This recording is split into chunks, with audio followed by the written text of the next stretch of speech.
Fique à vontade, pode se sentar. Aleluia, muito obrigado, viu, gente?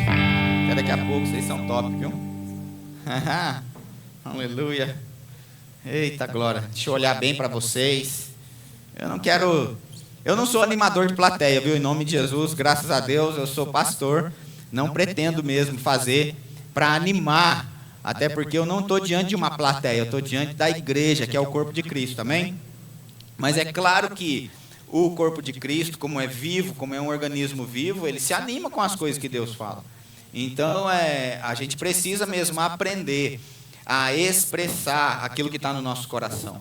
Se eu não vou falar sobre isso, mas é só uma dica. O livro de Hebreus chega a dizer que Jesus é a expressão de Deus. Então, até Deus, para ser compreendido, precisou se expressar. Quando a gente coloca no coração assim, não, eu não preciso fazer nada porque Deus conhece meu coração. Sim, Deus conhece, mas em nenhum momento, em nenhum texto na Bíblia, existe a isenção de que porque Deus conhece o meu coração, eu não devo expressar o que está no meu coração. Quem está comigo? Então, expressar a fé faz parte da vida cristã. Tá bom? Aleluia, então fica a dica. E como nós falamos, né? Tudo que a Bíblia diz que eu sou, eu tenho, eu posso, eu vou fazer. Abra comigo a sua Bíblia, hoje a gente vai conversar um pouquinho a respeito da igreja, que sim, é um ambiente de segurança, é um lugar propício para que Deus possa mesmo nos favorecer, realizar coisas na nossa vida. E sabe que as pessoas hoje, o sistema do mundo, né, quer tirar isso das pessoas para que falem que não precisa mais congregar, não precisa mais ir na igreja, que nós somos a igreja. Então, em parte está certo, onde que está isso é verdade, onde que não é, o que está certo, o que está errado. Vamos, em nome de Jesus, hoje, trazer um certo esclarecimento a respeito dessas coisas, em nome de Jesus. Então, abra comigo sua Bíblia no livro de 1 Timóteo, no capítulo 3 e no verso 15. Aqui a gente precisa, só para contextualizar, precisa entender que a primeira carta de Timóteo, né, a gente vê muitas orientações de Paulo para o jovem pastor Timóteo a respeito do procedimento, como se deve fazer na igreja. E quando eu diz lá a igreja, está falando mesmo da estrutura predial, do lugar mesmo. Fala a respeito de levantar ministros, do caráter das pessoas, como deve acontecer, como se deve proceder, como se deve fazer. A ponto de, nesse texto, diz assim: para que, se eu tardar, isso é Paulo falando para Timóteo, fique ciente, Timóteo, de como se deve proceder na casa de Deus. Fala assim comigo, casa de Deus. Então está escrito aí, casa de Deus, certo? Diz, que é a igreja do Deus vivo, coluna e baluarte da verdade. Outro texto, Efésios, capítulo 1, verso 22 e 23, diz assim: e pôs todas as coisas debaixo dos pés, e para ser o cabeça sobre todas as coisas, o deu à igreja, a qual é o seu corpo, a plenitude daquele que tudo enche em todas as coisas. Então, entenda, veja, dois textos afirmando as coisas que, o primeiro, a estrutura de Deus ali, o prédio, o lugar, Paulo está chamando aquele lugar de casa de Deus. Mas também em outro texto, ele também afirma que a igreja, não a estrutura agora, mas as pessoas juntas, cada uma delas, como membros do corpo de Cristo, cada uma delas, quando estão juntas, formam o corpo de Cristo. Então agora já não está falando da estrutura predial, mas do organismo vivo que é o corpo de Cristo. E como o organismo cresce, como o organismo se movimenta, como o organismo, ele precisa também se movimentar e se expressar. Quem está comigo? Então as pessoas às vezes caem nessa confusão de dizer: não, pastor, hoje a gente na Nova Aliança não precisa mais frequentar a igreja, porque nós somos a casa de Deus, nós somos o corpo de Cristo. Em parte é verdade, mas nós não somos, gente, o corpo de Cristo. Cada um aqui hoje, individualmente, é membro do corpo de Cristo, mas não o corpo. Quem está comigo? O corpo só é corpo quando todos os membros estão juntos. Sua mão, ela não é o corpo, sua mão é um membro do corpo. Ela faz parte do corpo, mas todo membro que está fora do corpo já tem prazo de validade. Se acontecer, eu gosto de dar esse exemplo. Não vai, em nome de Jesus, mas é só um exemplo, tá bom? Epa! Bateu a moto ali na frente, isso foi, entendeu? Efeitos sonoros aqui, efeitos especiais, né? Você gostou, né? Tá vendo? Nem o Spielberg sabe disso. Aí, aconteceu um acidente ali, o motoqueiro caiu, vem a ambulância, aquela coisa ali, ele perdeu um braço. Pode saber que o SAMU, ele vai se preocupar com o corpo, onde está a vida. Pode até ser que pegue o braço, coloque lá na caixa de gelo, eu nem sei como é que faz isso, pelo amor de Deus, né? Mas, nem sei se dá para colar de volta, mas enfim. Fato é, o corpo sem o braço vai sentir falta, vai ser privado de movimentos, de coisas, mas ainda vai viver. Mas o braço sem o corpo, não. Todo mundo que acha que pode viver sem a igreja, está andando no erro. E esse texto aqui, 2 textos que deixam muito claro.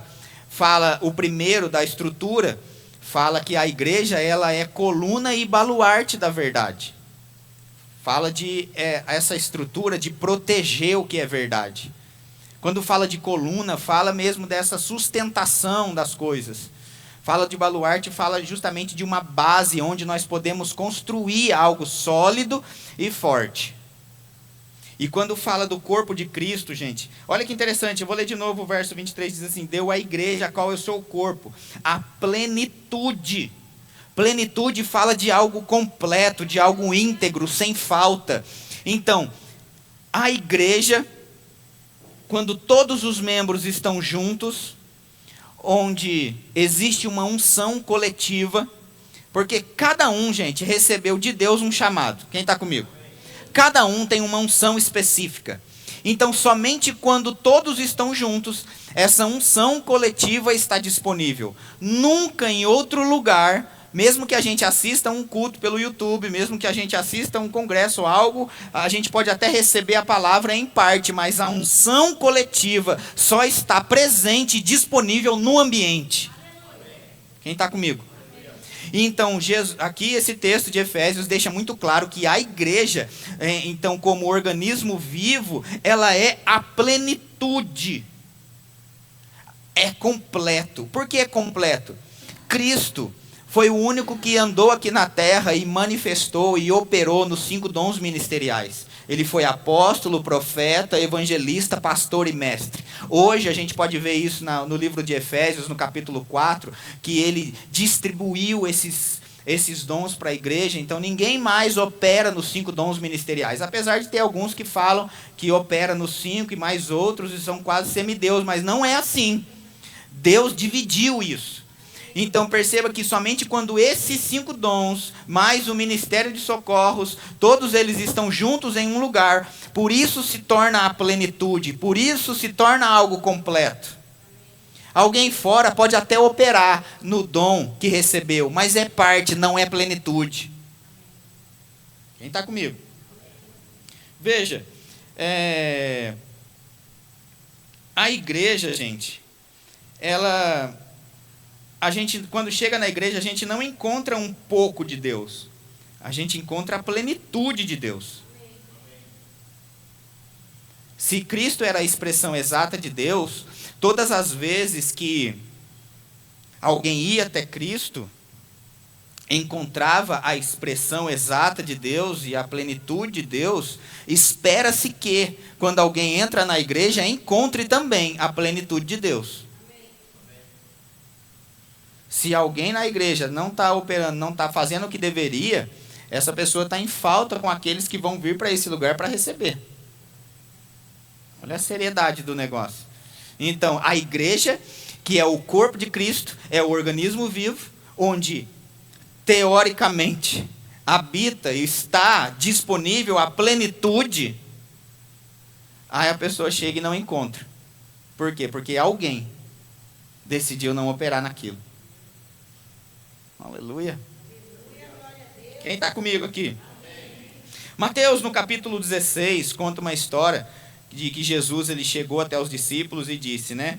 Quem é vocês? Quem estão falando que eu sou? Estão dizendo por aí que eu... O que dizem? E aí a gente ouviu várias coisas, né? Estão dizendo que você é João Batista, um dos profetas, tal, aquela coisa. E aí Jesus diz, né? Uma pergunta que eu acho interessante, que faz toda a diferença. Ele diz, mas para vocês que estão próximo de mim, que estão andando comigo, vendo o meu procedimento, as coisas, tudo bem que as pessoas pensem coisas de mim, mas que são erradas, até porque, talvez é porque elas não estão próximas. Mas e vocês que estão próximos? O que eu sou para vocês? Eu poderia perguntar, e para nós, que frequentamos uma igreja, o que é a igreja para nós? Onde está o lugar de importância da igreja para nós? Para nós que estamos próximos do procedimento dos membros, dos líderes, o que é a igreja para nós? Quando Jesus perguntou isso para Pedro, ele respondeu algo, e é interessante que ele disse assim, né? Você sabe da resposta? Tu és o Cristo, o Filho do Deus vivo. Então Jesus disse, veja que não foi carne e sangue que te revelaram, mas foi meu Pai que está no céu. E sobre esta pedra, Pedro. Que pedra? Não Pedro o nome. Não Pedro, porque tem gente que fala, né, que o significado de Pedro é pedra, então por isso ele foi o primeiro papa, por isso é sobre isso que vai edificar a igreja, tal. Não tem nada a ver. Ele disse assim, Jesus, sobre esta pedra. Que pedra? A pedra angular. Cristo é a pedra. Cristo é a rocha. Nós estamos firmados na rocha. Jesus disse, é sobre essa revelação de que Cristo é o Filho do Deus vivo que eu estou estabelecendo, construindo, colocando, firmando a minha igreja. Então aqui a palavra igreja, a primeira vez que aparece no Novo Testamento, essa palavra igreja, que sim, no original ela é eclésia. E muitos dizem eclésia, que significa os chamados para fora, e em parte está certo, mas o significado completo não é só chamados para fora. Tem que ler tudo o significado. Eclésia significa chamados para fora de sua residência, mas convocados para uma assembleia, para um lugar. Mas as pessoas que querem falar contra o ajuntamento santo, contra a igreja, só pega a parte da eclésia que é chamados para fora, tá vendo? Então a gente não tem que ficar dentro, tem que buscar. Isso é desculpa para não vir, porque na verdade nem está buscando. E se buscar, vai levar para onde? Quem está comigo? E eu valorizo, lógico, o dom ministerial do evangelista, e eu acho mesmo que a gente tem que sair mesmo, como Paulo disse para Timóteo, faz o trabalho de um evangelista, mas é claro que eu vou puxar a sardinha para o pastor, né? Aleluia. E eu sei que se busca, a estrutura local precisa estar firmada para receber quem chega. E vai existir de nós uma compreensão de quem chega, que nasceu, que ainda é um bebê. Vamos ter que ter paciência com eles, porque o bebê não sabe tudo que o adulto sabe, até porque no mesmo lugar tem um monte de adulto que também talvez está fazendo coisa de bebê, e talvez por isso Deus fica impedido de enviar mais bebês, porque Ele não vai deixar bebê cuidando de bebê. Ele precisa que o que está dentro cresça para cuidar dos outros. Quem está comigo? Eu não estou bravo não, gente, só estou falando que é a igreja, amém? Tá bom? Aleluia, só para você entender a seriedade do que é uma igreja, para a gente entender. Olha que interessante, ó, a Bíblia diz assim, em 1 Coríntios, no capítulo 1, no verso 18, diz assim, que a palavra, bota aí para mim, por favor, vê se eu não falar errado. 1 Coríntios 1, 18. Aleluia, olha que interessante. Quantos creem na Bíblia aqui? Amém. Mas crê mesmo, de verdade? Amém. Você crê até nos mapas? De Gênesis, Apocalipse até nos mapas. Amém. Então tá bom. Diz aí, ó. Certamente, a palavra de Deus é a verdade. Seja Deus verdadeiro e o homem mentiroso. Então, se está dizendo aqui, certamente, é porque isso é uma verdade, algo estabelecido. Certamente, a palavra da cruz é loucura.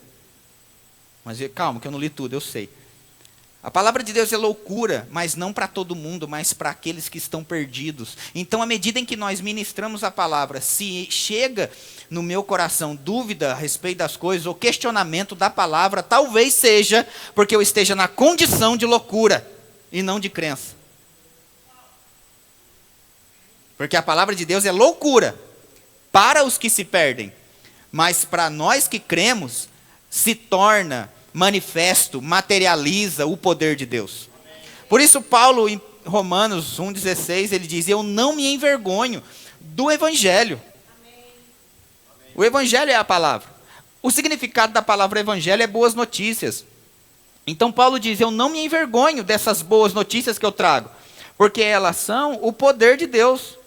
Epa, mas não é para todo mundo. Não, por que não? Porque precisa mudar essa chave. Que chave? Sair da loucura e entrar na crença.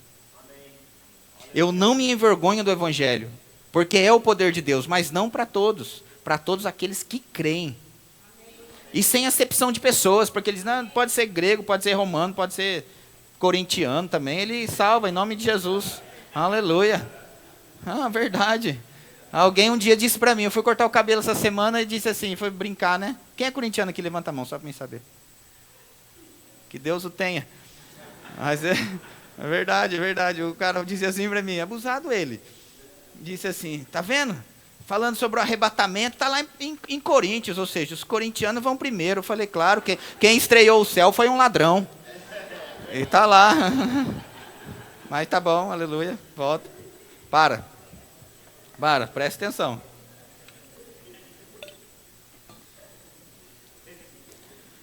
Também te digo que tu és Pedro. Vou ler o texto, é melhor, né? Vamos lá, aleluia. Mateus. Gente, eu não tenho raiva dos corintianos, não, é só brincadeira, viu? Pelo amor de Deus. Nossa, senão vai passar pastor. Aleluia. Ai. Jesus amado. Mateus 16, vamos ler do 18 em diante. Também te digo que tu és Pedro, e sobre esta pedra edificarei a minha igreja, e as portas do inferno não prevalecerão contra ela. Ei, então a igreja, gente, não existe porta trancada para nós. Não existe coisa impossível para a igreja. Quais são as fontes do poder de Deus na terra? As fontes do poder de Deus na terra. A palavra, nós temos. O Espírito Santo mora dentro. O nome de Jesus foi autorizado pela igreja a usar. E a igreja. As fontes do poder de Deus na terra estão conosco. Nós somos, como igreja, a maior autoridade andando nessa terra. Nós somos, como igreja, o povo mais bem posicionado que existe. Não tem ninguém nesse mundo e fora dele, e eu digo até no espiritual, mais bem posicionado que a igreja. Porque Efésios, no capítulo 2, diz que nós, como igreja, estamos assentados com Cristo, à direita de Deus, nos lugares celestiais. Não existe outro lugar melhor para se estar. Impossível a gente não dar certo. Por isso eu gosto de lembrar, se você pensa que não vai dar certo na vida, você está na igreja errada. Porque ouvir essas coisas e não andar com a cabeça erguida, sabendo que você é autoridade, está enganado. Porque Jesus disse para Pedro, sobre esta pedra, a revelação de que Cristo é o Filho do Deus vivo, é que eu vou edificar a minha igreja. E eu te digo que as portas do inferno não podem prevalecer contra a igreja. E eu vou te dizer, igreja, ainda vou te dar as chaves do reino dos céus. O que você ligar na terra vai ter sido ligado no céu. O que você determinar aqui, o céu pega junto com você. O que você não quiser mais na sua vida aqui, o céu também pega junto com você. Porque quando eu orei, eu ensinei vocês a orar. Eu disse, Pai nosso que estás nos céus, santificado seja o teu nome, e seja feita a tua vontade, Senhor, aqui na terra. Seja feita, Senhor, a tua vontade aqui na terra. Mas como é no céu? Como que está no céu? Sem falta, sem escassez, sem doença. Essa é a vontade de Deus para nós aqui na terra, que a gente venha andar nisso aqui nessa terra. E é a igreja que tem autoridade para andar desse jeito. Quem está comigo? Salmo 23 diz que vai ter uma mesa posta na presença dos nossos adversários. Essa mesa está falando, gente, não de algo quando a gente chegar no céu, mas fala de a gente viver essa mesa hoje. Por que hoje, pastor? Porque a Bíblia diz, esse salmo, que a mesa é colocada na presença dos nossos adversários. E no céu, os nossos adversários não estarão lá. Pode continuar? Eita, ó, o Satanás quis ceifar minha vida aqui, aleluia, mas fica o exemplo de que contra a igreja não pode, amém, aleluia. Então a igreja, o prédio é a estrutura, vocês estão rindo, eu fico imaginando se eu caísse, Jesus amado, aleluia. Ai, só de pensar, vamos lá, para de brincar, vai, estrutura é para proteger e o corpo manifesta a vida. A estrutura sustenta a verdade e o corpo manifesta a plenitude.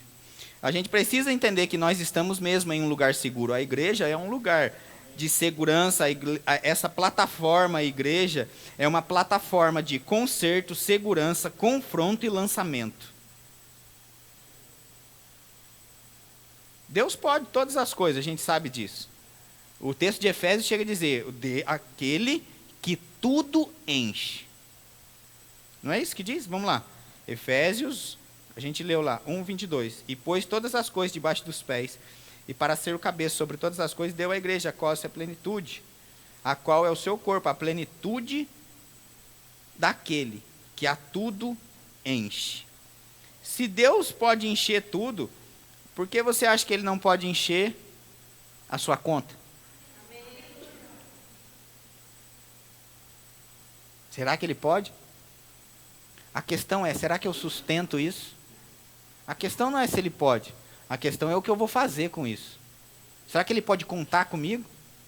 Para Ele poder encher? Porque Ele pode.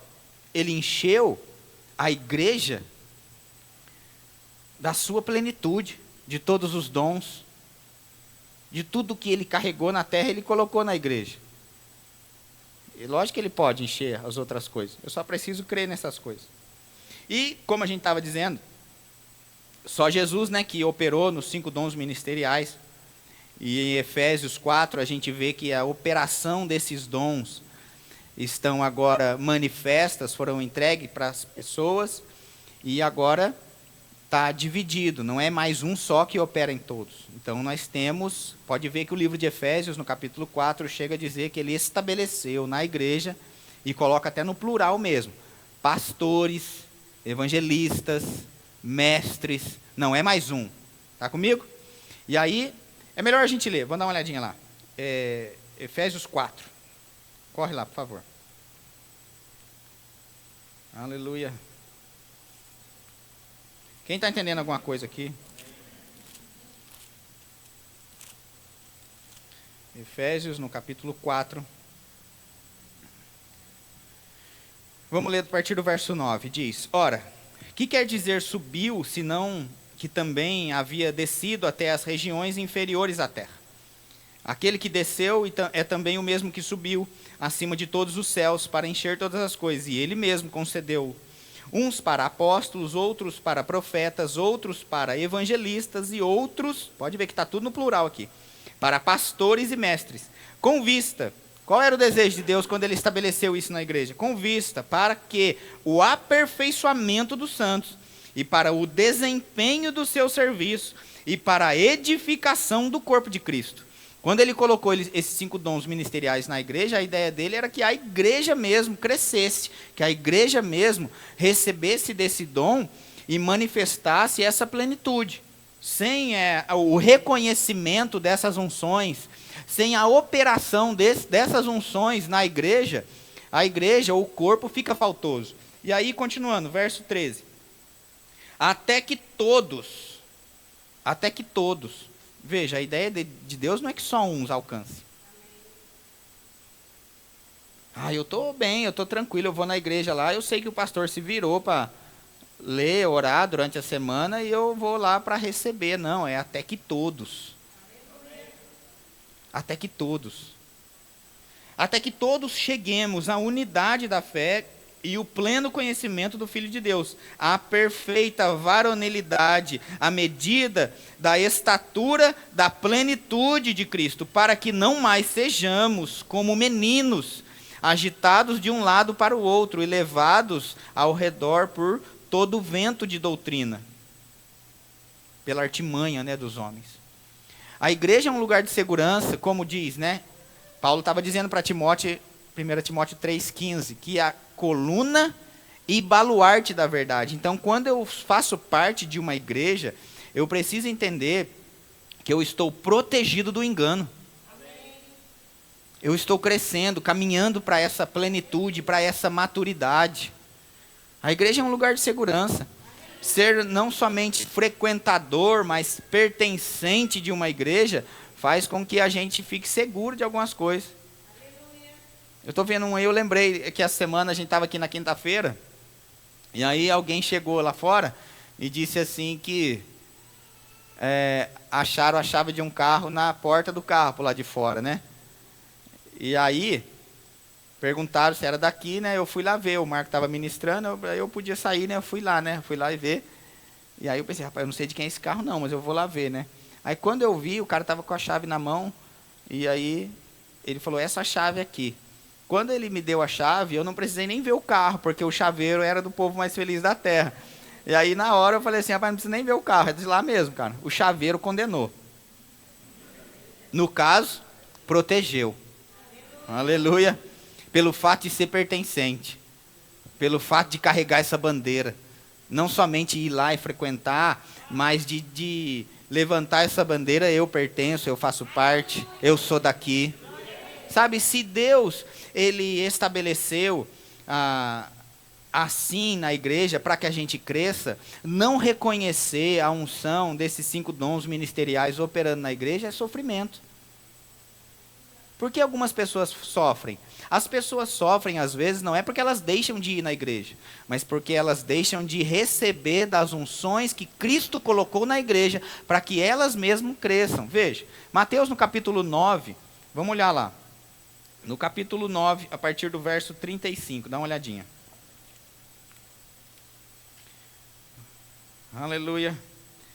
E percorria Jesus todas as cidades e povoados, ensinando nas sinagogas e pregando o evangelho do reino e curando toda sorte de doenças e enfermidades. Então aqui você consegue entender que Jesus ele estava caminhando, o ministério de Jesus, terreno, acontecendo ali milagres.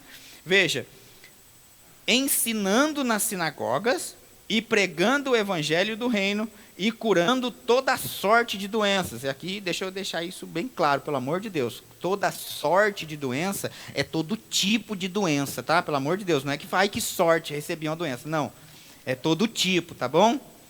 Ou alguém quer ser sorteado disso hoje aqui? Né? Ninguém, não é? Ai, pastor, nunca ganhei no bingo. Nem deve ir, mas ainda ganha um resfriado, né? Então aqui, quando fala o tipo, sorte quer dizer é tipo de doença. Então, veja, existia algo milagroso, existia mesmo uma intervenção divina no curso natural das coisas. A palavra por si só, ela é carregada de poder. Todo mundo que crê na palavra, gente, vai receber da operação da palavra. Paulo disse, eu repito, Romanos 1,16, ele diz, eu não me envergonho do evangelho, porque ele é o poder de Deus. 1 Coríntios 1,18, a gente falou agora há pouco, certamente a palavra da cruz é loucura para os que se perdem, mas para nós que cremos, é o poder de Deus. Hebreus 11,6 diz que sem fé é impossível agradar a Deus, mas aquele que se aproxima de Deus precisa, é necessário crer que Ele existe e que Ele se torna galardoador daqueles que o buscam. Então, quando nós acrescentamos fé, a crença, a expectativa de que Deus pode nos alcançar através da palavra, sim, nós vamos receber milagres. Quem está comigo? Mas veja, vou continuar aqui, verso 36. Vendo ele as multidões, compadeceu-se delas, porque estavam aflitas e exaustas, como ovelhas que não têm pastor. Então, mesmo alguém que está ali crendo na palavra, até recebeu certo nível de coisas da palavra, porque é natural, se a gente crê, vai acontecer, mas ainda assim, quando acabava aquele culto, ou quando acabava o dinheiro daquele milagre para pagar a conta, ou quando era curado, mas na próxima semana ficava doente de novo. Ainda assim, viviam em casa, na segunda-feira, talvez brigando em casa, brigando com a família, com os filhos, na operação das coisas, aflito e exausto. Não porque não estavam ouvindo a palavra, ou porque não estavam frequentando aos cultos, porque estavam, eu estava até recebendo um milagre. Jesus disse que eles estavam aflitos e exaustos, um nível acima de cansaço, exaustão, gente, aflito, beirando uma depressão, não porque não ia na igreja, mas porque não tinha pastor. Quem está comigo? E se Jesus disse, eu sou o bom pastor, hoje nós vemos que no livro de Efésios que ele colocou esse dom sobre algumas pessoas para operar na igreja. Então percebe que não é só vir, mas é reconhecer o dom. Falo isso porque eu já vivenciei, às vezes, pessoas que perguntam alguma coisa para mim, Ronaldo, não porque querem o conselho ou reconhecem a unção, pergunta só para saber se eu sei, ou porque quer que eu concorde com o que ela já determinou no coração de fazer. Quando, na verdade, Deus não vai abençoar os seus planos. É o plano dele para a sua vida que já vem abençoado. Às vezes a gente faz planos e determina coisas, e depois lembra de Deus. Deus, não esquece, hein? Abençoa esse plano, ok? Eu não tenho compromisso com o seu plano. Deus diz, eu velo sobre a minha palavra. Jeremias 1,12 diz. O reconhecimento dessa unção, e a gente pode falar de todas elas, claro, né? Mas eu estou falando específico dessa aqui do pastor. Jesus está dizendo que estavam aflitas e exaustas. Pessoas podem vestir uma camiseta. Não é o caso, pelo amor de Deus, né? Só um exemplo, né? Mas veste a camiseta. Eu sou o povo mais feliz da terra. Mas será que é mesmo? Eu quero te dizer que essa inspiração do povo mais feliz da terra veio, não da minha cabeça, mas veio da palavra. Salmo 1 diz, bem-aventurado é o homem. Ou, essa palavra, o significado de bem-aventurado é feliz. Feliz o homem, ou a mulher também, que não anda no conselho dos ímpios. Então, quando vai ser feliz? Quando não andar no conselho de lá, mas no conselho de cá. E o texto continua, que não se assenta na roda dos escarnecedores, nem lá. Eu sei que no verso 3 eu acho interessante que diz que ele é plantado pelo Senhor. Plantado pelo Senhor. Obrigado. Fizeram assim para mim. Lê ali que é melhor, né? Você está falando um monte de coisa, não tem nada a ver, né? Tá bom, obrigado, eu vou ler. Ele é como árvore plantada junto à corrente de águas, que no devido tempo dá o seu fruto e cuja folhagem não murcha, e tudo que ele faz será bem sucedido. Quando eu falo do povo mais feliz da terra, é porque eu li esse texto e eu disse, existe um povo que pode ser assim em Moreira César. Porque é possível a gente ser feliz, bem-aventurado. Primeiro, porque a gente não anda no conselho dos ímpios, a gente se aconselha na palavra. E porque a gente foi plantado por ele em um bom lugar. E porque a gente foi plantado por ele em um bom lugar, percebe, a folha não murcha, não está sempre cabisbaixo. Porque no devido tempo vai dar o fruto. Pode até ser que alguns frutos não estejam aparecendo porque não é a estação. Mas eu sei que as estações vêm. Gênesis 8:22 chega a dizer que enquanto durar a terra, vai ser desse jeito. Não deixará de haver sementeira e ceifa, frio e calor, verão e inverno. Ou seja, estações. Agora, se você quiser ainda frutificar o ano todo, você pode. Porque Cristo nos redimiu. E essa palavra redenção fala de retorno ao Éden.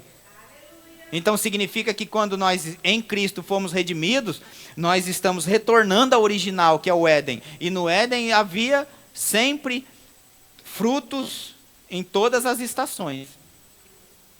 A versão viva desse texto de Salmo 1:3 diz assim, dando sempre frutos novos. Ou seja, já isentou essa coisa de que não, é só na estação. Não, em todo o tempo.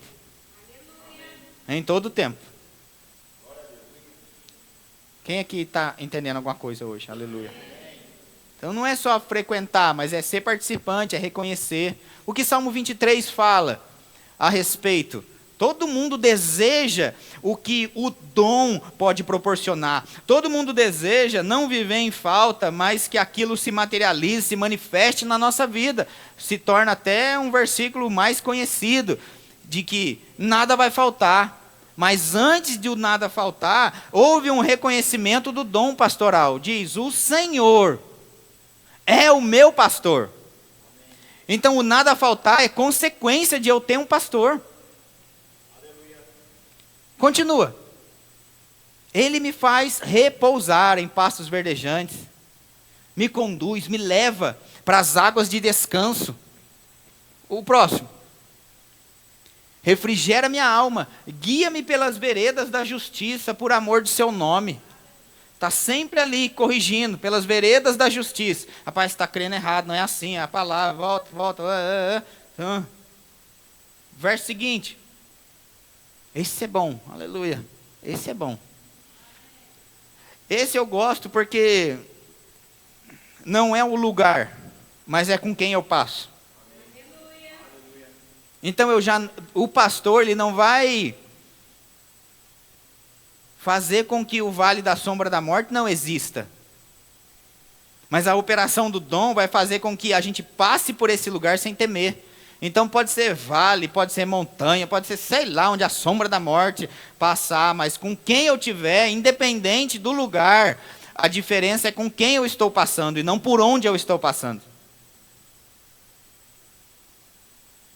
Isaías 61, vamos lá para a gente ver isso também. Aleluia. Vocês estão quietinhos hoje. Aleluia. Tá sério assim, gente?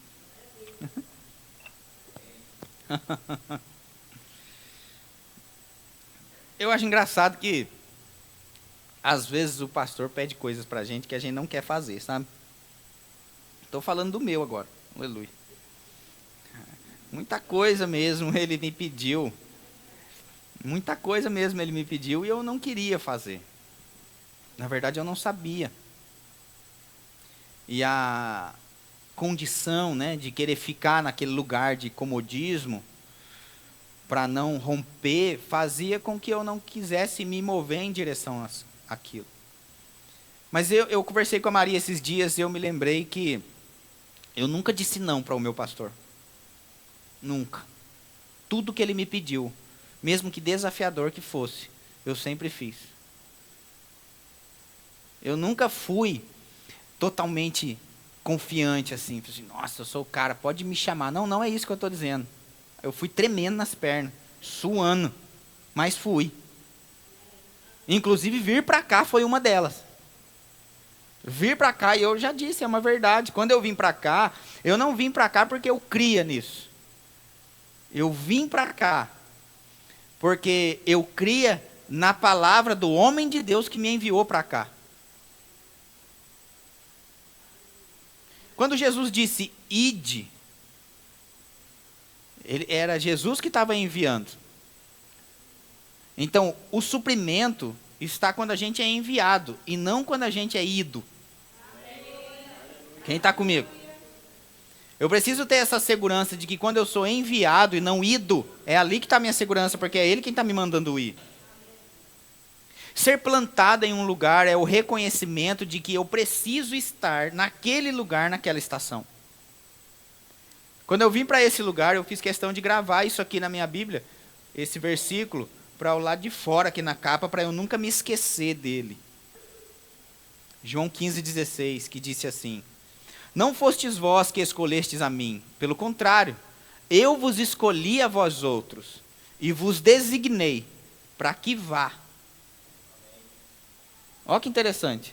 Não foi você que escolheu, eu te escolhi para que vá. E aí, lá, o seu fruto, dê fruto. E aí, lá, agora, você pode pedir qualquer coisa que vai chegar. É aí que está o problema das pessoas. Porque elas querem pedir e chegar, mas antes de ter ido.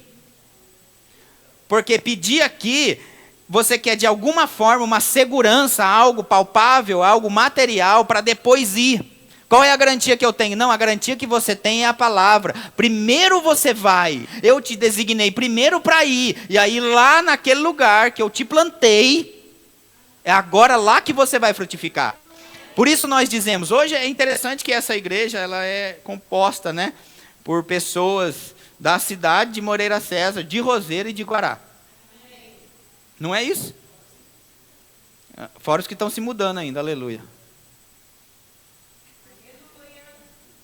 Mas nós gostamos de lembrar isso, que você não congrega por comodidade. Não, pastor, eu vou ali na igreja porque aquilo ali é perto da minha casa. Não, isso daí não tem direção divina. Isso aqui é direção da carne, direção do comodismo e da preguiça.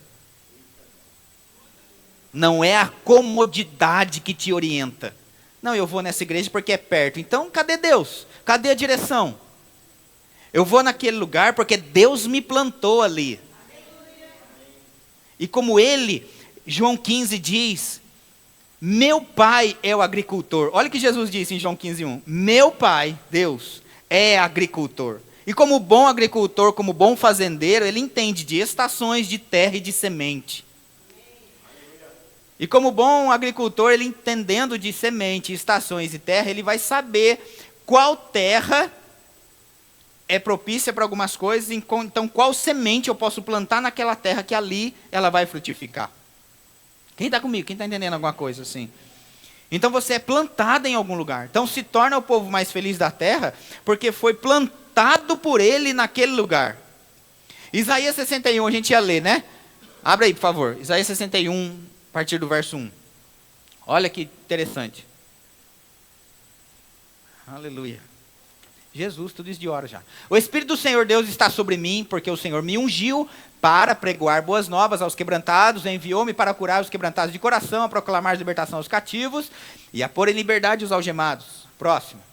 E a pregoar o ano aceitável do Senhor e o dia da vingança do nosso Deus, e a consolar os que choram. 3. E a pôr sobre os que em Sião estão de luto uma coroa em vez de cinza, presta atenção nisso, coroa em vez de cinza, óleo de alegria em vez de pranto, veste de louvor em vez de espírito angustiado. Quem crê em roupa nova aqui? Aleluia. Você fica bem com uma roupinha nova, viu? Aleluia. Veste de louvor, amém? Em nome de Jesus.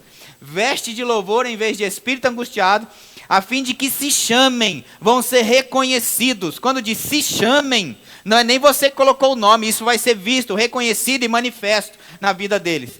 Carvalhos de justiça, plantados pelo Senhor. Isso vai ser reconhecido a ponto de as pessoas verem e falarem assim, rapaz, eles são como carvalhos, porque eles foram plantados ali. Não é eles que escolheram aquele nome para eles. Mas o que operava, o que estava manifesto na vida deles, é que trouxe esse nome para eles. Pelo fato de ser plantado em um lugar. Como é bom pertencer a uma igreja. Como é bom pertencer a um lugar e saber que nesse lugar eu vou frutificar, eu vou avançar, eu vou crescer. Como eu estava dizendo, eu nunca disse não para o pastor, eu sempre fiz, por mais difícil que fosse. Eu me lembro que se eu não tivesse hoje, se eu não tivesse naquele tempo, muitos anos atrás, dito sim para ele, de algo desafiador que eu precisava fazer de forma voluntária na igreja, para ajudar lá que estava precisando, e hoje eu trabalho com isso. Hoje o meu trabalho, gente, eu trabalho num lugar, numa área de contabilidade, finanças e administrações, que eu não queria, que eu não sabia nem ligar o computador, mas que eu fui lá para ajudar o pastor, porque ele pediu, e eu não quis falar não para ele. E aí hoje eu trabalho nesse lugar. Na época, eu nem sonhava que eu podia trabalhar lá. Até porque a gente estava com as lojas lá em Guará, estava, bora para cima, vamos trabalhar, vamos fazer um monte de coisa, mas quando eu estava dizendo sim para ele aqui, mal sabia eu que no futuro eu estaria lá trabalhando naquele lugar. Talvez hoje, às vezes, o pastor pede algumas coisas para você que não é confortável, mas a gente não sabe do nosso futuro, onde a gente vai chegar. Não, eu queria mesmo, pastor, era parar o rema, ou não fazer. E aí quando a gente vem, nessa época, agora fica forçando, falando, não é forçando, mas a gente está encorajando, incentivando. Forçar dá a impressão que é uma coisa ruim, né? Mas a gente incentiva a você, faça essa escola, rompa. Mas pastor, é caro.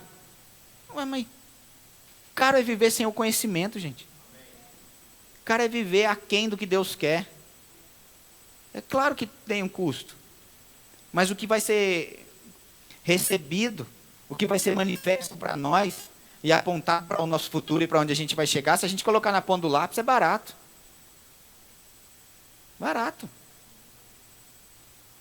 Ah, mas pastor, o que para passar conhecimento tem que ser de graça. Quem te disse isso? Não, está escrito na Bíblia. De graça deu e de graça recebe. E sim, mas ninguém cobra para pegar o evangelho. Você nem vai ver isso no Verbo da Vida, alguém, pastor, cobrando para ministrar em tal lugar. Mas é claro que a escola tem um custo porque é uma escola. Tem livros, tem material didático. Deixa eu te dizer uma coisa, ninguém pagou nada para estar aqui hoje. Mas não significa que quem está falando não pagou um preço para estar aqui hoje. E eu não estou cobrando nada de ninguém, eu só estou falando para a gente entender que alguém, para dar para a gente de graça, essa pessoa pagou com a vida, comprou livros, se dedicou, se abdicou de coisas. Então, falar que é de graça, não, gente, não é de graça. Não é de graça. Ah, mas o evangelho, Jesus deu de graça. Jesus deu de graça, mas não significa que foi barato para ele. Quem está comigo? Não sei nem porque bom, vou começar a encerrar. Melhor chamar o grupo de louvor para cá. Já deu o tempo, né? Aleluia. Quem está entendendo alguma coisa? Deixa eu ler para você, para a gente começar a encerrar aqui. Jeremias 23. E antes da gente ler Jeremias 23, eu lembrei, eu até escrevi esse exemplo aqui para mim dar, que eu achei interessante. O leão, gente, ele é o rei da selva, não é isso que dizem?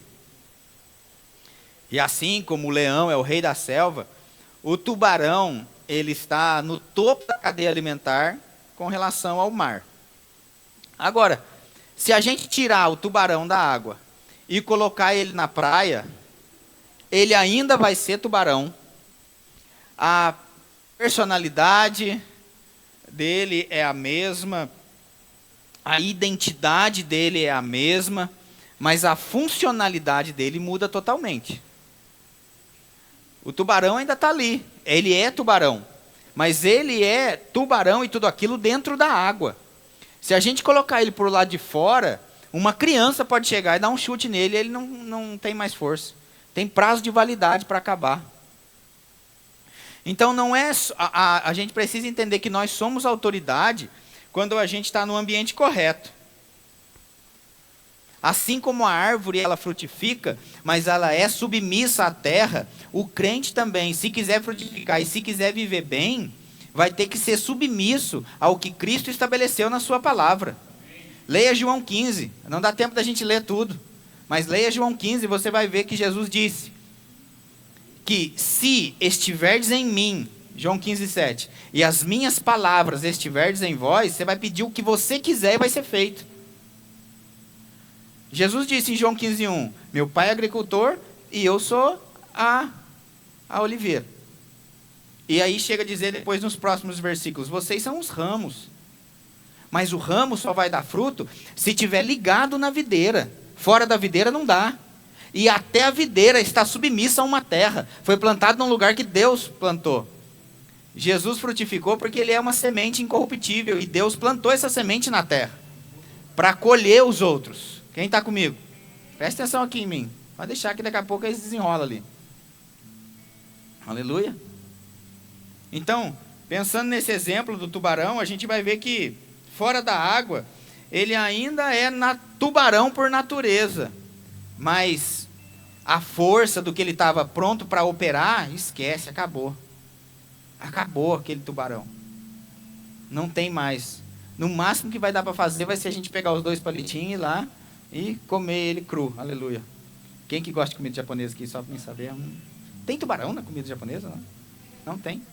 Pois vamos inaugurar então, aleluia. Não sei nem que gosto que tem, aleluia. Cação? O papo já mudou aqui, né, aleluia. A gente estava aqui de igreja, já foi para restaurante japonês, né? Mas por quê? Olha, melhor eu ler um texto, para a gente entender por quê. Jeremias 23, a gente vai ler do 1 ao 4. Olha que interessante. Ai dos pastores que destroem e dispersam as ovelhas do meu pasto, diz o Senhor. Às vezes a gente fala, né? Pode parecer que eu estou legislando em causa própria, falando do dom pastoral, porque eu sou pastor, mas também a Bíblia, ela deixa muito claro que ai dos pastores. Se tem um dom que tem várias vezes na Bíblia falando ai, é dos pastores e dos profetas. Profeta tem também, aleluia. Tem lá. Então, às vezes, pensar, não, eu faço, eu queria ser pastor, que daí só trabalha no domingo. Na onde? Quem que está dizendo isso? Olha, quem disse isso não sabe não, gente. Não sabe não. Até porque nós estamos hoje, os pastores, tomando conta de algo que não é nosso.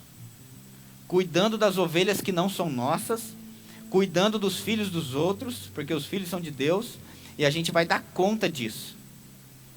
Um dia, gente, diante de Deus, nós vamos dar conta do nosso chamado. E os pastores, eles vão dar conta, não só do seu chamado, mas de como ele cuidou daquelas pessoas. Pensa, gente. Porque às vezes você pensa, poxa, por que ele está falando essas coisas? Tem coisa que não é fácil ouvir, mas também tem coisa que não é fácil falar. Às vezes é muito mais gostoso mesmo vir pregar sobre prosperidade, a gente corre, a gente dança, a gente fala, aleluia, essa semana vai ser top, chama a existência o que não existe, e é exatamente assim. Você tem o que você diz, não é nem o que você crê, a palavra que sai da sua boca é ali que você vai ter mesmo. Mas se a gente não trouxer também uma responsabilidade local, do compromisso que a gente tem com a igreja local, gente, a gente vai viver aí do jeito que o mundo manda. Pus lá na Sapucaí, não botaram a gente dentro da lata? Quem viu isso nos jornais? Não no dia, pelo amor de Deus, no dia você não viu, né? Mas você viu isso nos jornais falando. A escola lá de samba colocou, a família colocou os crentes dentro de uma lata, como se fosse ruim. Mal sabe eles que era ótimo isso. Mal sabe eles que isso é ótimo. Não sei se você sabe, mas a Arca de Noé, por exemplo, é uma analogia da igreja. Imagina Noé, você acha que foi fácil para ele? Sabe, quando ele entrou na arca, demorou 7 dias para começar a chover. A Bíblia diz que depois choveu 40 dias e 40 noites. E depois demorou 100 dias para ele sair da arca. Tudo isso de tempo dentro da arca. Então talvez você, imagina, se coloca no lugar de Noé. Dentro da arca, tendo que limpar cocô de elefante, de leão, cachorro, gato, periquito, tratar desses bichos cedo, de tarde, de noite, tirar leite das vacas, correr, limpar, tudo só ele, a mulher e os outros. Estava ruim? Estava ruim. Ah, eu vou sair da arca. Aí quando abre a porta ali, olha e se dá o quê? Um monte de corpo boiando, todo mundo morto. Oxe, quer saber? Melhor eu voltar para dentro. Se está ruim dentro, ai, tem muito trabalho, eu estou cansado, estou isso, estou aquilo outro. Vai lá fora, bota a cara ali para você ver como é que está lá, se não está pior. Jeremias 23, 1 diz assim: ai dos pastores que destroem e dispersam as ovelhas do meu pasto, diz o Senhor. Portanto, assim diz o Senhor, o Deus de Israel, contra os pastores que apacentam o meu povo. Vós dispersastes as minhas ovelhas, e as afugentastes, e delas não cuidastes, mas eu cuidarei em vos castigar a maldade das vossas ações, diz o Senhor. Então veja, ai dos pastores que não cuidam e deixam o negócio correr solto e dispersa, cada um vai para onde quer, no dia que quer e faz o que quer. Vai ser castigado, vai ter juízo. E aí ele diz no verso 3, presta atenção nisso: eu mesmo recolherei. Quando fala de recolher, fala de ajuntar, gente. Ninguém ajunta em vários lugares, a gente ajunta em um lugar. Quem está comigo nisso? Eu mesmo recolherei o restante das minhas ovelhas, de todas as terras, para onde as tiver afugentado, e as farei voltar aos seus apriscos. Ou seja, não, o comando nunca foi espalha aqui, mas é a junta. Eu vou fazer vocês voltarem para o aprisco, a igreja, gente. Eu sei que as pessoas na igreja são, às vezes, como a Bíblia diz, né, comparadas a ovelhas, a igreja é comparada a um aprisco, um lugar cercado, onde o pastor mesmo vai poder corrigir, curar as feridas, dar às vezes uma paulada na cabeça daqueles que estão querendo, aleluia. Faz parte, gente. E aí olha o que acontece nesse lugar, que segundo a Bíblia não é ruim esse ajuntamento, diz: eu as farei voltar aos seus apriscos. No aprisco agora: serão fecundas e se multiplicarão. Levantarei sobre elas pastores que as apacentem. Elas jamais temerão e nem se espantarão. Nenhuma delas faltará, diz o Senhor. Você pode ficar de pé? Aleluia. Nós vamos cantar uma canção e eu gostaria que você reconhecesse mesmo esse lugar e ser grato a Deus que nós temos uma igreja para congregar, estamos ouvindo uma palavra e somos participantes do que Deus está fazendo, não somente em nós e através de nós.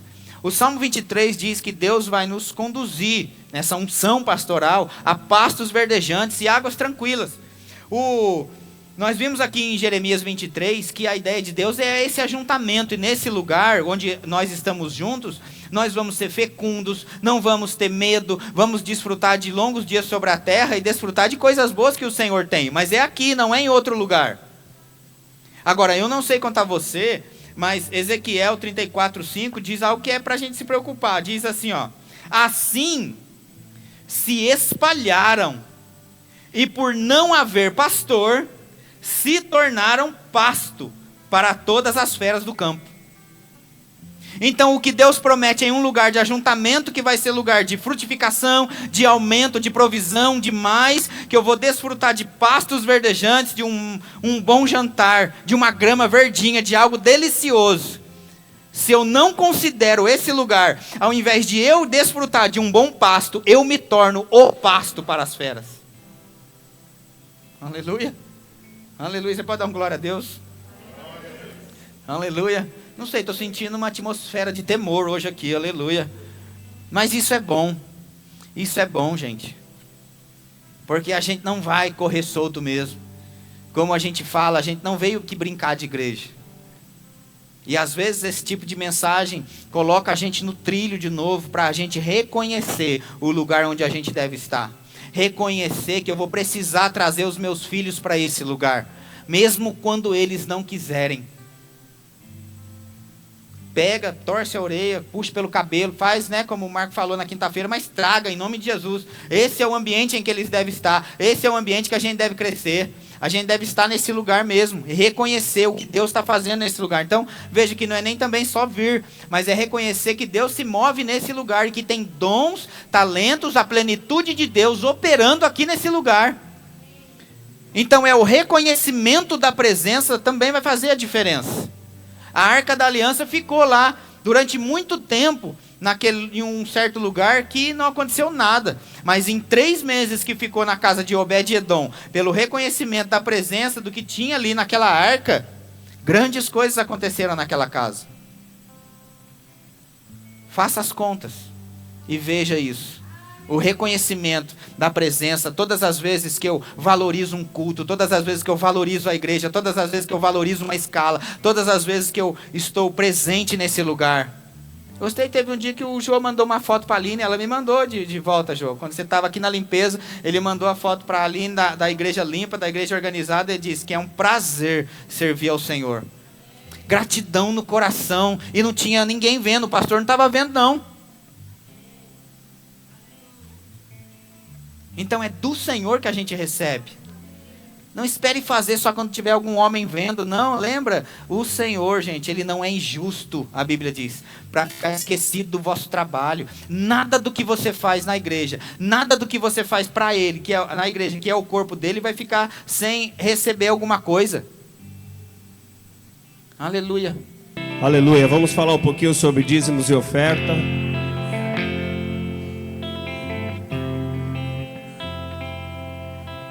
Eu quero dizer para você que isso não é uma pausa. Isso é uma continuidade. Estávamos ouvindo a palavra e vamos continuar ouvindo dessa mesma palavra. Agora com instruções a respeito de semeadura, de colheita. Então não é uma pausa onde nós agora mudamos a nossa alegria. para esse momento. Muito pelo contrário, devemos nos alegrar cada vez mais quando falamos sobre prosperidade, sobre crescimento no Senhor, sobre estar confiante nele, sobre ter a convicção de que é Ele quem cuida de nós em todo o tempo. Então esse momento não é de tristeza ou de constrangimento, mas é de uma alegria por saber que o nosso Pai, Ele se preocupa, Ele está atento a tudo aquilo que nós precisamos. Amém? Aleluia. Eu quero começar lendo com vocês em Provérbios capítulo 3, a partir do verso 1. Aleluia. Provérbios 3, a partir do 1. Filho meu, fala assim, está falando comigo. Não, fala direitinho assim, como alguém que é filho. Olha, está falando comigo. Isso aí, está falando com você. Filho meu, não te esqueças dos meus ensinos. E tudo que o pastor falou, não esquece. Não esquece. E o teu coração guarda os meus mandamentos, porque eles aumentarão os teus dias e te acrescentarão anos de vida e paz. Guardar essa palavra, esse mandamento, vai acrescentar dias na nossa vida, mas não são dias comuns. São dias diferenciados. A Bíblia diz que serão dias, anos, não dias, anos de vida e paz. Então não existe paz quando há falta. Por isso que nós precisamos guardar essa palavra. Não existe paz quando nós temos necessidades. Guardar essa palavra vai trazer para nós uma vida próspera para sempre. Ainda que você olhe e as circunstâncias em volta estejam um turbilhão, você vai ter a paz dentro desses anos que foram acrescentados na sua vida. Amém? Até aqui tudo bem? Vamos lá, pula para o versículo 6 agora. Reconhece-o em todos os teus caminhos e Ele endireitará as tuas veredas. Se tiver alguma coisinha fora aí, ó, Ele vai endireitar se você guardar esses mandamentos. Principalmente agora que estamos falando na área financeira. Viva esta confiança em Deus para que você tenha esses anos de prosperidade, de paz, de abundância. Reconhece isso. Reconhece que é Ele quem pode endireitar os teus caminhos, as tuas veredas. O 9 agora, vamos lá para o 9. Honra ao Senhor com os teus bens e com as primícias de toda a tua renda. E o 10 diz assim, ó, e se encherão fartamente os teus celeiros e transbordarão de vinho os teus lagares. Vou falar num português assim mais tranquilo para você entender. Você vai ser super abundante em todas as áreas. Confiar nele como um bom pai é ter a convicção de que não haverá mais falta na minha vida. Só um amém. Vamos tentar de novo? Posso citar até o nome, não vou falar, fica tranquilo. Mas houve só um amém quando eu disse isso. Ter a convicção de que o teu pai é um bom pai é ter a certeza de que você não terá mais dias ruins na sua vida. Melhorou agora. É nele que precisamos confiar, queridos. É só nele, em todas as áreas. Ele por acaso alguma vez deixou a desejar na sua vida em alguma área? Um minutinho para você pensar nisso. Por que que na área das finanças você está tão seguro de que você vai resolver as coisas? Aleluia. Mas no livro de Coríntios, 2 Coríntios 9, no 7 diz assim, ó, cada um contribua segundo tiver proposto no coração, não com tristeza ou por necessidade. Sabe por quê? O nosso Pai, Ele ama quem dá com alegria. Eu faço parte da alegria desse lugar. Nessa área de finanças, graças a Deus, eu tenho alegria em dizimar e ofertar. Porque eu tenho muito? Não, porque eu confio em quem me provê. É Ele quem provê. Não vem da força do nosso braço, vem dele. Aleluia. Para finalizar, não estou tentando te convencer de nada. Contribua segundo você já propôs no seu coração.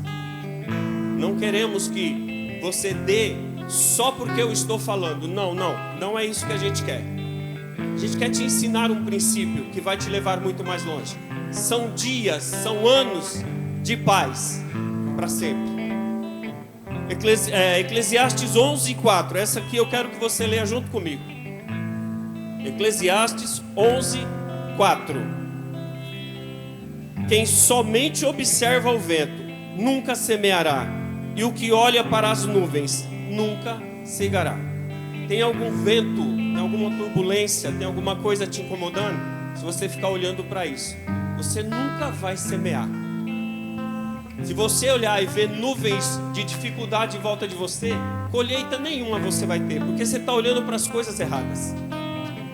O pastor falou aqui sobre o agricultor. É nele que precisamos confiar. É Ele que vai pegar a tua semente, vai semear no lugar certo e fazer ela prosperar ali e vai crescer ali. Então semeie sem medo. Jogue na mão do agricultor, porque ele sabe exatamente o que precisa prosperar e crescer na sua vida. Mas jogue, coloque na mão dele. E anos de paz chegarão para você para sempre. Você pode ficar de pé para a gente orar? Aleluia. Os diáconos vão passar para distribuir os envelopes. Você tem a maquininha lá atrás. Você tem aqui, não tem aqui, o nosso Pix. Que quando você fizer o Pix, você vai mandar o comprovante para a Aline, tá bom? Até que nós tenhamos a nossa própria conta aqui. Então, vamos orar, amém? Pai, nós te damos graças por esta oportunidade. Seremos ricamente abençoados, Pai. Prósperos, cresceremos abundantemente a partir dessa consciência pela Tua Palavra. Obrigado por ela transbordando o nosso ser em relação à confiança em Ti. Não seremos, Pai, qualquer um que vai dar porque estão pedindo, mas temos a convicção, Pai, convicção de que semearemos e que teremos um agricultor para cuidar da nossa semente e da terra em que esta semente está sendo lançada. Obrigado, Pai, por cada um dos meus irmãos crescendo e avançando. Prosperidade chegando abundantemente em cada lar. Não haverá falta, não haverá desemprego, não haverá dificuldades e necessidades nos lares dos meus irmãos. Em nome de Jesus, portas se abrirão, Pai. Negócios melhorados chegarão até eles. Em nome de Jesus, Pai, uma consciência de filhos abençoados por um bom Pai. Em nome de Jesus. Muito obrigado, Pai. Fique livre para dizimar e ofertar. Em nome de Jesus. Amém? Só alguns recadinhos aqui para a gente encerrar. Terça-feira agora começa a nossa reunião, né, com o diaconato, a imersão no diaconato, que vão ser as duas terças-feiras. Então você que é do diaconato, fique atento lá. Vai iniciar às 20 horas, tá bom? Na quinta a gente está de volta às 20 horas. Quinta-feira não é café com leite. Venha para o culto de quinta-feira. Tem sido uma bênção também, em nome de Jesus. Essa com certeza não vai ser diferente. E tem mais alguma coisa, Maria? Os aniversariantes. Obrigado, aleluia. Quem fez aniversário essa semana ou na outra semana que eu não orei também? E depois, obrigado, Cezão. Não esquece de passar ali também na cantina da Selma, que tem um negócio de frango aí mesmo. Como é que é, Selma? Torta de frango, Jesus amado. Vou querer, aleluia. Então já vem. Pra Nícia, semana passada eu esqueci dos aniversariantes. Você não veio, Nícia. Venha porque eu não posso. Não, já foi. E a Ávila foi no dia dela. Já foi. Nícia, não tem vergonha de vir sozinha, sabe por quê? Vou contar um segredo aqui pra você, ninguém vai ouvir, finge que é só nós. Se a pessoa vem sozinha, daí o foco tá todo em você. Eles vão querer dar presente pra você. Talvez você vai ganhar até uma torta de frango ali, algum negócio, porque é seu aniversário, aleluia, né? Então já fica a dica, Você gosta de frango ou de presunto? Conta aqui. De frango, tá bom, gente? Aleluia, tá bom? Então, hashtag fica a dica. Estenda suas mãos pra cá. Pai, em nome de Jesus, nós queremos te dar graça, Pai, pela tua filha. pela boa mão do Senhor, Pai, operando sobre a vida dela. E ela desfrutando de longos dias sobre a terra, correndo sua carreira com velocidade e leveza, e vai ser muito melhor daqui para frente. Nós cremos, Pai, que ela será surpreendida pela Tua bondade, em nome de Jesus. Amém e graças a Deus. Então, sejam abençoados na prática da palavra. Não vá embora aí sem cumprimentar pelo menos umas 2.000 pessoas, em nome de Jesus.